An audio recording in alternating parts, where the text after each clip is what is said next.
tell us a little bit about the source that most people know about. Tell us about when Mark Felt Deep Throat becomes important to your reporting, please. Well, he becomes very important in the first days when we had this Howard Hunt, who was a consultant who worked in the White House for Chuck Colson, who was really Nixon's special counsel and his hatchet man to a certain extent. And so the connection between Hunt and Colson was really important. But I can have your name in my address book, and if then I'm arrested for burglary or something, doesn't mean you put me up to it. And I called Mark Felt, who was not identified to anyone at the Post at that point, and said, and turns out he was really the guy getting all the Watergate information from the Washington field office. And I said, what's this Hunt connection? And he said in a very important way, because I was worried, is this a linkage without substance? And he said, don't worry, you cannot say something unkind about Howard Hunt or Chuck Colson that doesn't have merit. And that was very important, because as we now go back and construct the FBI investigation, they had established Hunt's role. In fact, he was not one of the burglars, but he was outside that night and so forth, and was the operational director of this burglary team. So Mark Felt becomes important right away. But you don't tell Mr. Bradlee about Mark Felt. You just tell him what? That there's a senior source in the Justice Department who is verifying details we're getting elsewhere. Was it? That surprises me about me.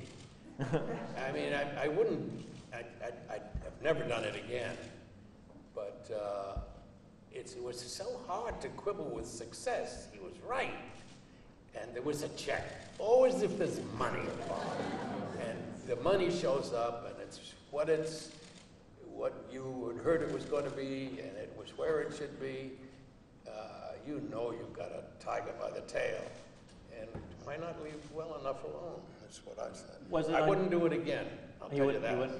I was going to say, was it unusual for you to have a reporter come to you with a major story and say, I can't tell you the source of the story, but I trust this source? Well, yes, it was unusual, but not unheard of to say that I've got a source.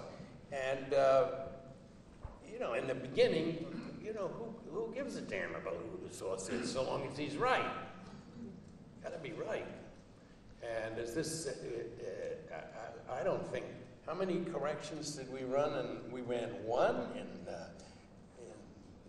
the whole time. We had some, and that was idiotic. We said that something had happened in front of a grand jury, and it hadn't taken it to the grand jury. It was in front of the United States Attorney.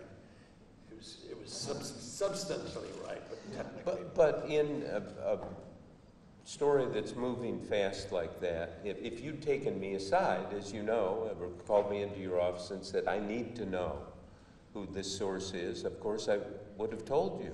And it was, and this was the dumb luck factor in all of this, we always had multiple sources. We always had something, as you say, a check or a secret fund, who controls these disbursements, or dirty tricks, or sabotage, and getting it from people mostly in the Nixon committee or investigators. And so there was never a moment where I guess you felt, gee, I need to know who. Well, I knew he worked in the Justice Department, and I knew he was right.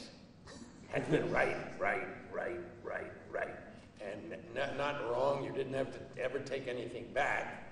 And then suddenly, I don't know what that, it was after Watergate, wasn't it?